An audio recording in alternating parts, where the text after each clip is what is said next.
और राजू नए टॉपिक जमूंगा इंसर्ट दे पदे की दादरे खबरें दी डेरे सिंपल टॉपिक दी अवलने खबरें चुकुम दा आगा फाइंड द रिप्लेस दा और आखिर की सेलेक्ट ذکرته لیکنه وکم لکه ما ولیکل مایکروسافت پاور پوینټ او دا غنه ورسته رانم دیس کې مې یو څو پاراګراف لیکنه وکړه لکه دا زما یو 2 پاراګراف لیکنه شو اوس که نیکسٹ ټایم زه غواړم په دې کې سرچینګ وکم نو دې لپاره په دې کلیک کوم یو لغت دې تاسو سرچ کوئ لکه مثال براون په نامه باندې نو کلم چې زه په دې باندې کلیک کوم اتوماتیکلی لغاتونه سرچ شي او دا لغت په دې کې شته دا شي او که چېرته موږ دا ټیک مارک ولګو لکه میچ کیس په نوم باندې چې کوم ټیک مارک دی نو د دې ټیک مارک نه مطلب دا دی چې دی به په دې حروف باندې سرچینګ اوس نشي کولی اوس وکولی شي خو که دا نوم پر ایگزامپل زه داسې ولیکم براون اوس هم صحیح دی خو صرف لومړنی حروف مې غټ نو کله چې لومړنی حروف ته غټ ولیکي دی بیا سرچ نشي کولی او که دا ټیک مارک کافي که تا دا نوم دلته په غټو حروف لیکلی وي که په وړو نو دې لغات سرچ کړي چې او دا لغات دا چې سپیلنګ مسټیک ونه لري یو په یو سره به ټول لغاتونه سرچ کېږي نو دا میچ کیس دا د دې لپاره لګېږي چې کله تاسو یو حروف په غټو وړو حروف کې سرچ کوئ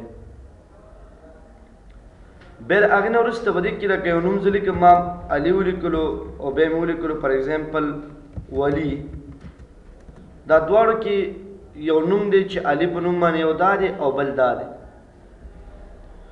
نو کله چې تاسو په دې باندې کلیک کوئ او دې ځای کې تاسو علي سرچ کوئ فایند کوئ دا علي موږ سره دی خو بل علي هم سرچ کوي لکه لومړنی علي او سیکنډ علي دواړه دې سرچ کولی شي موږ وایو چې د علي دې سرچ کړي خو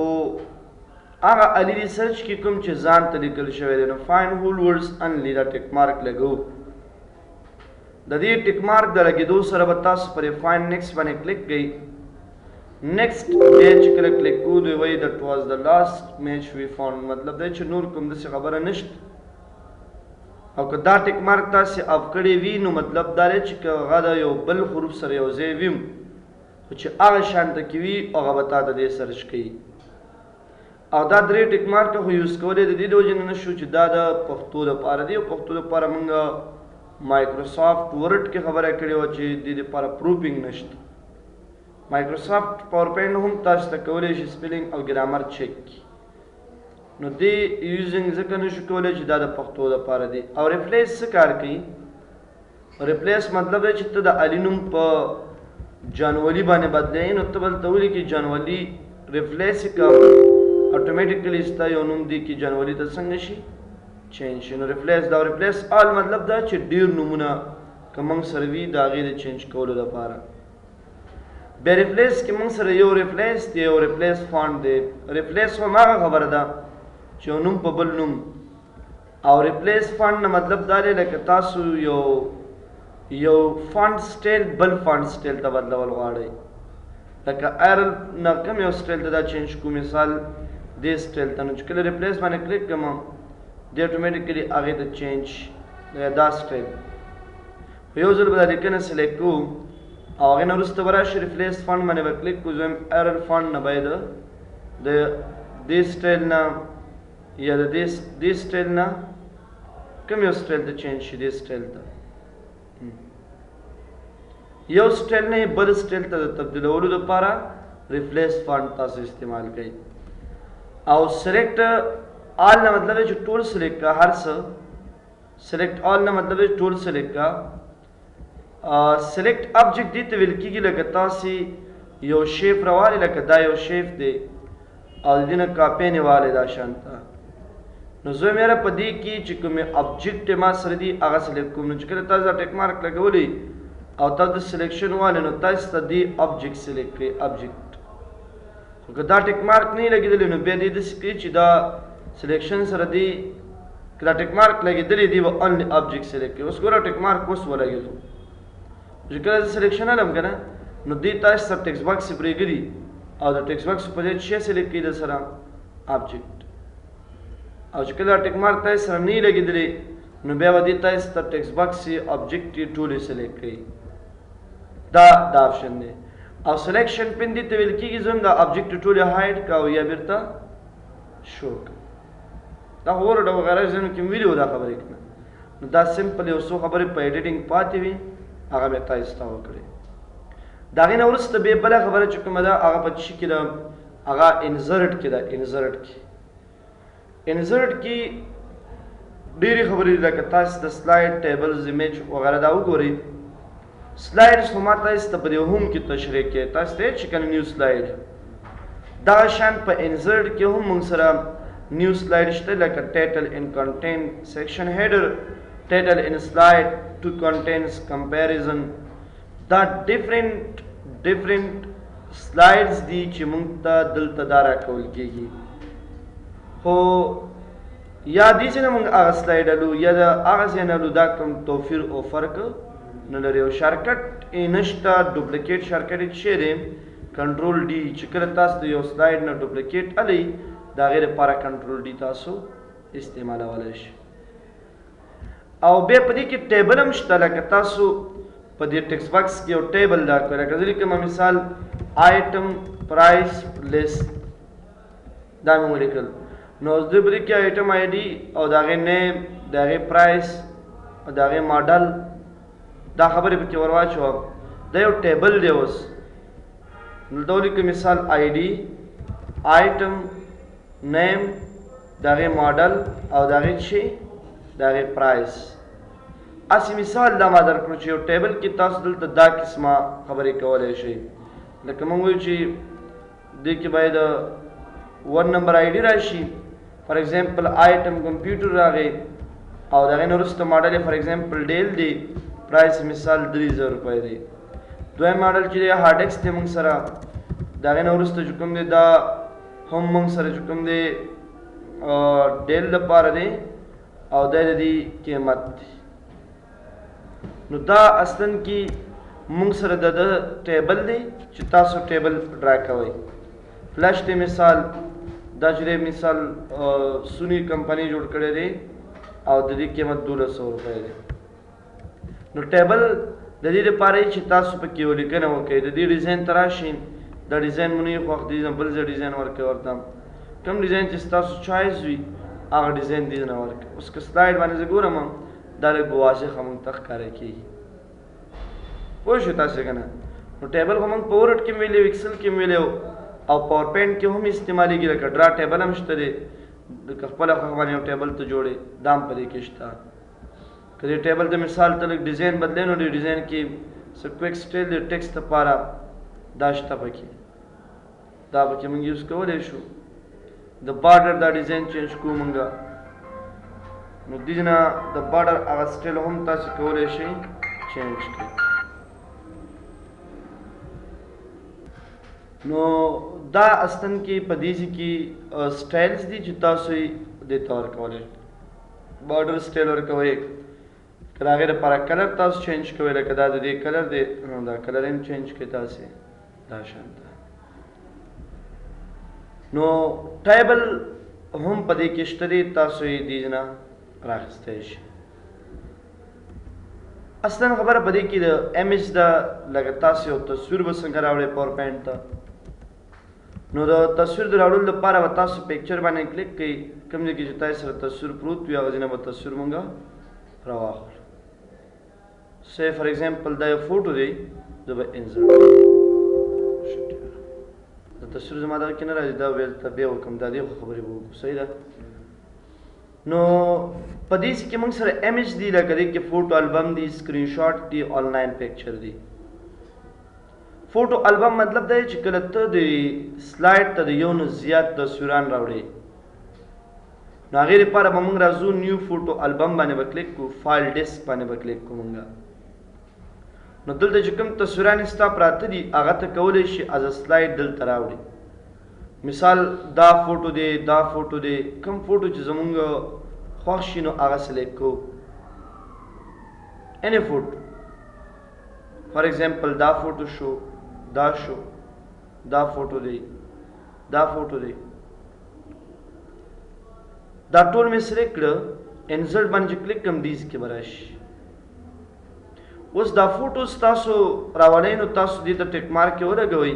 دا ټیک مارک ولګوئ خلاص کله چې دا ټول ټیک مارک تاسو ولګولې دا غي نو ورسته به چې باندې کلیک کړئ کریټ دا ودې کې زما د افیس کې پرابلم دی دا څنګه شي پدې کې الستریشن دی لکه مثال شیپس دی سمارټ آرټ دی چارت دی شیپس هو هغه دی لکه د هوم کې ما تاسو ته تشریح کړل نه چې دا شکلونه دي د ډیزاین د لپاره استعمالېږي چې دې کې تاسو کوم یو ابجیکټ پکاريږي نو هغه به تاسو رااله لکه اکثر ټایم ځلې کوم د یو ټاپک ځلې کوم ماولیکل ټایپس اف ډیټابیس دا مې ولیکل اس یو ابجیکټ دی ما سره کنه بولډ وکم سایز به متور کوم اوس که نورې ابجیکټ مثال پکار وي نو هغې لپاره تاسو راشئ لکه دا ابجیکټ زما پکار دی دا دې نه به زه کنټرول سره تاسې کولی شئ د یو ابجیکټ نه شی واخلئ کاپي والی رائټ لیک تاسو وکړئ ایډیټ ټیکسټ فار ایگزامپل ما ولیکل سکویل سرور اسی مثال یو دغه تاسو لیکئ به دې کې یو فارمیټ تاسو جوړوئ لږ لږ د ابجیکټ سره دام کولی شئ انډینټیشن ورکړئ بیا رائټ لیک تاسو کې ایډیټ ټیکسټ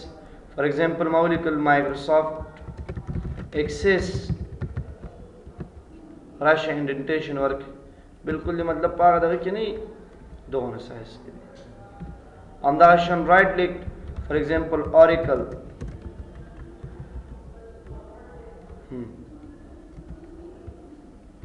تاسو لږ انډینټیشن ورکړئ لاست ون کې تاسو په لیکنه کولای شئ فار ایگزامپل مای سکویل پیراشریز کې لږ انډینټیشن ورکړئ اوس ګورئ دا ما انډینټیشن یو مسافه دې ته ورکړه او د هغې نه پس په دې کې دا ابجیکټ دی ما سره سلایډ باندې تاسو کتی شئ وروسته به دې ته بیا موږ فارمیټ ورکو لکه فارمیټ ته راځو دې ځای کوم فارمیټ تاسو ته دلته پکار دی دې ته کوم فارمیټ پکار دی مثال دې ته کوم فارمیټ کلرز هم ورکولی شي خپله اټومیټیک خو کلر تر هغې پورې دی نه هلي تر څو پورې چې دا تاسو ساده کړی نه اوس راشئ کلر ورکړئ آؤټلاین پکې نه دی پکار نو آؤټلاین باندې کلیک که پکار وي ورکولی شي یو ابجیکټ ته تاسو چې کله کلر ورکوئ دا به یو ځل سیمپل کوئ او د هغې نه وروسته به تاسو دې ته کلر ورکوئ که بیا د هغې نه وروسته په دې کې آؤټلاین نه وي پکار نو نو آؤټلاین باندې به زه کلیک کوم دا وګورئ راځئ یو په یو سره نو آؤټلاین باندې کلیک کوئ دی به هغه آؤټلاین د دې نه ختموي دا زموږ ابجیکټ دا سلایډز هم داسې وي لکه دې کې بیا تاسو انیمیشنز خو موږ لا نه دي ویلي چې کله تاسو دې ته انیمیشنز ورکوئ نو دې ته انیمیشنز هم ورکولی شي دا شان انیمیشنز دي تاسو دې ته ورکوئ وروسته به ووایو بیا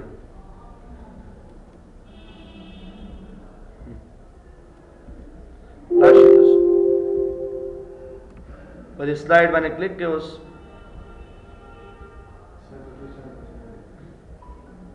دا لږ شایسته کېده نشته لږ زر کېده چې دا ریکارډ خراب نه شي نو دا سلایډز دي ګورئ چې کله دې باندې زه کلیک کوم دا به راځي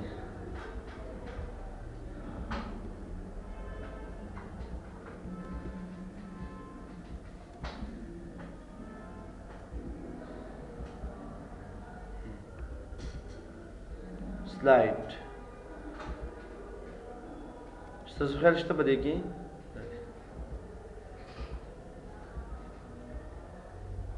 دا شي نو ابجیکټ دا ابجیکټ دی چې دې کې تاسو کوم شیپ پکار وي هغه شیپ تاسو ځان د پر راواله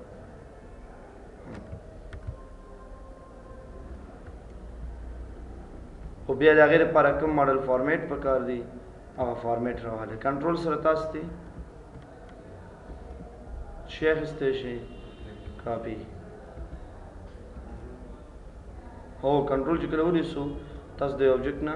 کاپي اخیستی شي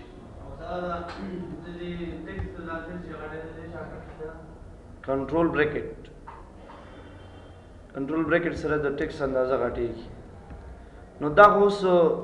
لاین لکه مثال اکثر یو ټاپک تاسو لیکئ هغې لاندې څه شی راولئ لاین راولئ دا ډېر یوز کېږي دا آبجیکټ په دې کې ډېر استعمالېږي ځکه موږ ویلي وو چې په پاور پوینټ په دې سلایډ کې بغیر د دې ټیکس باکس او د دې شیانو نه موږ نشو کولی یو ډیزاین اول د دې استعمال ځکه ډېر کېږي چې پاور پوینټ کې اکثر دا آبجیکټ استعمالېږي آبجیکټ ډېر استعمالېږي د یو تشریح لپاره ډېر زیات استعمالېږي دا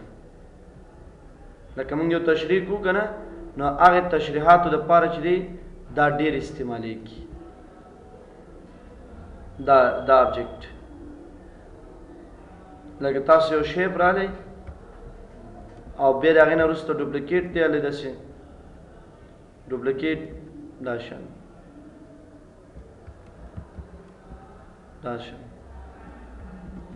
نو دې لپاره چې ته دا یو بل سره کنیکټ کړي دا شته که نه موږ سره په دې کې دا تورې نقطې دي او دا تورې نقطې د تورو نقطو سره ټچ کړه راځه دلته بیا مثال دا ابجیکټ پکار دی دا نقطه د دې نقطې سره ټچ کړه بیا فار ایگزامپل دا راواله دا نقطه د دې نقطې سره ټچ کړه خیال مو شته دا شان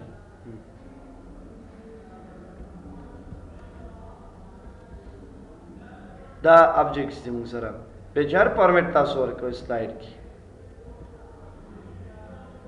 یو ډیاګرام تاسو په دې کې جوړوئ نو شیپس به خپل ځان سره یو وګورئ یو سمارټ آرټ دی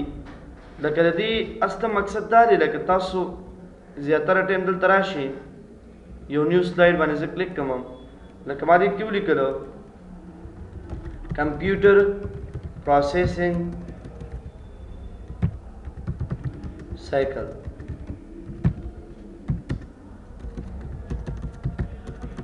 داسې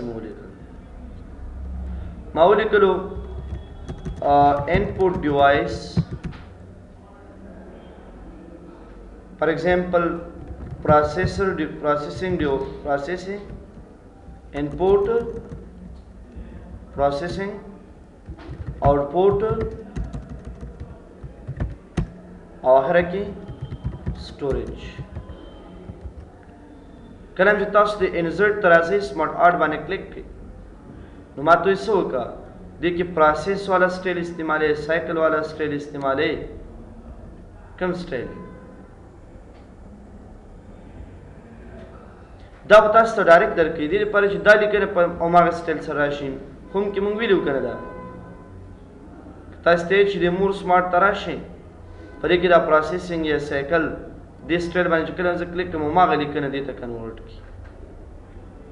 نو بیا که وروسته دې په کار هم نه وي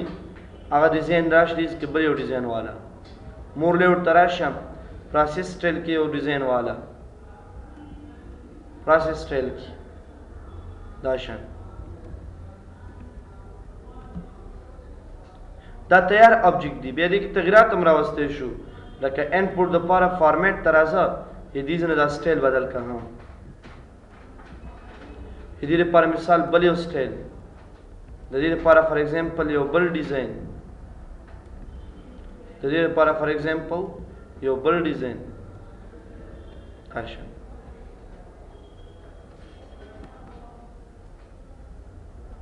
دا ډیزاینز تاسو چینج کولی او تغییرولی شي هر یو ابجیکټ یې تغییرولی شي هر یو شیپس ته دا تغییرولی شي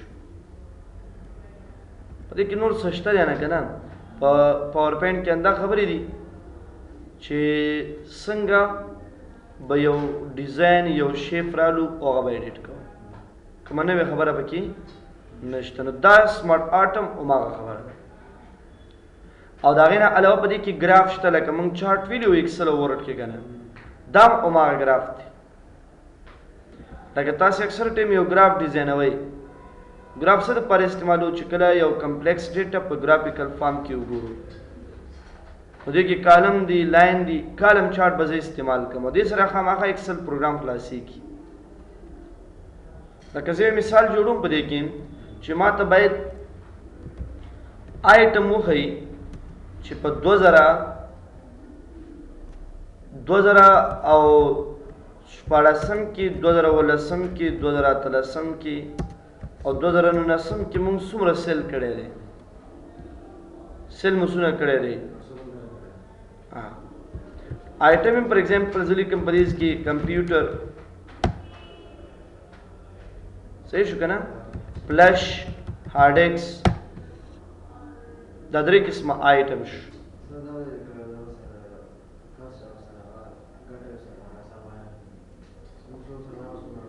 هغه هم کولی شو پراپرټ اینډ لاس دیس کې چې ته څه لیکې هماغه ولیکه مثال ماوس دی موږ سره کیبورډ دی دا آیټمې دي اوس ګورئ تاسو وایئ چې په 2014 کې په کمپیوټر کې دونه سیل شوی دونه د فلش شوی دونه د هارډ ډیسک شوی دونه د ماوس شوی او دونه د کیبورډ په 2000 کې دومره سیل شوی دې کې دومره سیل شوی دې کې دومره سیل شوی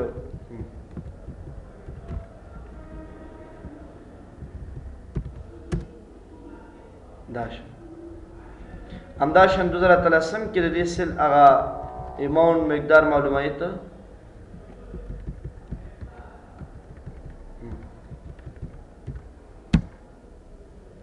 او لاست ون کې 2019 کې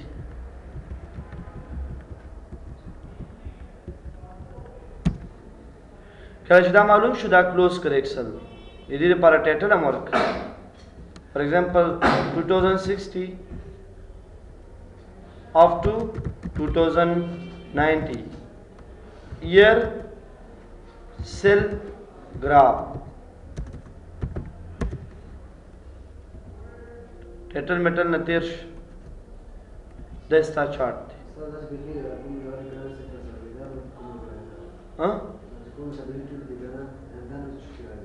اوس ګوره کمپیوټر دی که نه د کمپیوټر دا رنګ خو معلوم دی که نه دا وګوره دا رنګ دی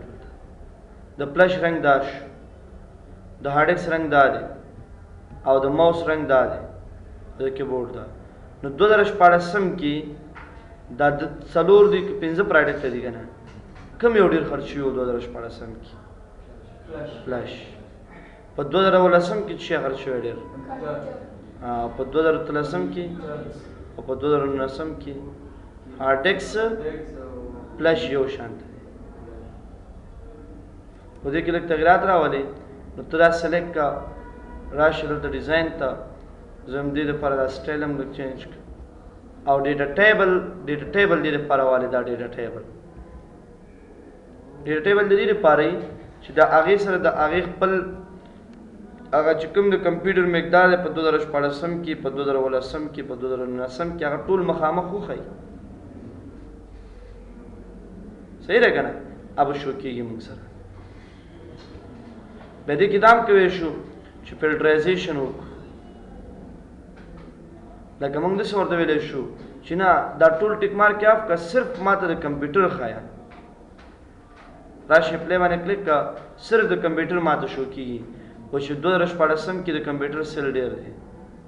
نسبتا د دې نورو ښه نه د فلش ګورم فلش مقایسه کا فلش کوم کال کې ډېر دی هارډ ډیسک یوازې ګوري هارډ ډیسک 2019 شو همدغه شان ماوس ګوري ماوس 2019 او په آخره کې کیبورډ ګورو نو کیبورډ په کوم کال کې زیات خرڅ شوی 2013 که سلیکټ آل کو نو بیا څنګه کېږي بیا ټول همدغه شان د کال د لحاظه 2019 کال مو وښیه دا د 2019 کال د دې پراډکټو دغه دی دې کې دا دوه یو شان راغلي نو ټول کم دي 2013 ته ګوري د 2013 دی او صرف 2019 ګوري نو دا 2019 دی او که ټول کلونه ګورو نو ټولو ته به ټیک مارک ولګوي پلی به کو مطلب دا چې ټول به ماته وښیي چې په دې کال کې دونه پراډکټ خرج شوي وو بیا به راځي ګورو ته ایډیټ ډیټا ایډیټ ایکس ډیټا څه تغیرات راوستل غواړي مثال دا غلط شوی هم دا دومره دي وروسته هم تغیرات راوړی شو دا هم ورته ویلی شو چې سلیکټ ډیټا ته راشو زه هم د 2014 کال ریکارډ پکې مه ښایه 2014 دی کې شته اوس که بیا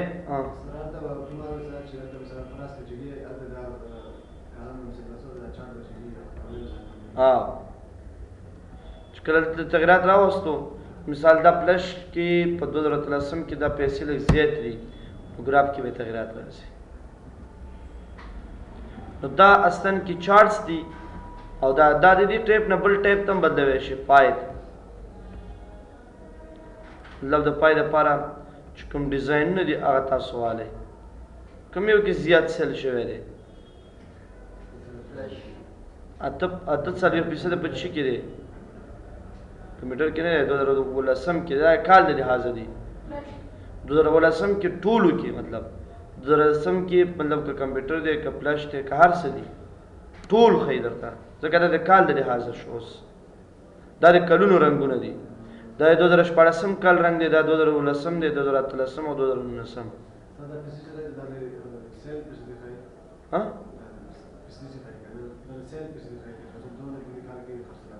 او دا فیصدي ده کنه سلونه مطلب د دې 15 کلونو کې 100% زیاته سل مونږ کړی نو ماته وي په 2019 کې زیات فیصدي ده د خرڅلاو نو دې نه هغه ټیپ تاسو هم بدلولای شي نو چارت دا دی او په دې کې دا ایپس فور آفیس چې دی دا خو تاسو ته ما ویلو چې دا د چی سره کار کوي مایکروسافټ اکاونټ سره بغیر د مایکروسافټ اکاونټ نه موږ نشو کولی ګوره یو نیډ ا مایکروسافټ اکاونټ ټو یوز ایپس فرام د آفیس سټور دا د هغه ځای نه موږ کار کولی شو او هایپرلینک خو پېژنئ که نه کله چې د بهرني فایل سره ارتباط موږ جوړو لکه ما یو لیکنه وکړله او هغه لیکنه کې یو لیکنه داسې راغله چې د هغې په باره کې ما سره مثال چې ته یو چپټر دی یا یو سلایډ دی نو زه هغه لیکنه سلیکټ کوم او د لیکنې سره ارتباط جوړوم نو هایپرلینک ته راځم په دې کلیک کوم کوم فایل دی مثال ډیسکټاپ باندې یو فایل دی او هغه فایل زما غواړم چې لینک کړم نو ته هغه فایل سلیکټ کړه او راشه دا وکړه ځان سره نو دې لیکنې سره ارتباط جوړ شو خو دې باندې به کلیک هله کېږي چې کله سلایډ ته تاسو لاړ شئ چې کله دې باندې زه کلیک کوم او دا یس کوم اتوماتیکلی به موږ ته هغه مایکروسافټ ورډ فایل څنګه شي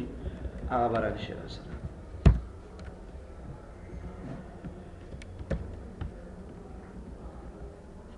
هغه فایل به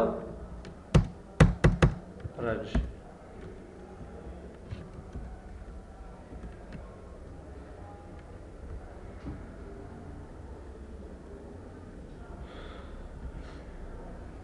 دا فایل دی ګورئ دا د ورډ فایل دی دا ښکاري موږ ته که نه دا رانه کړو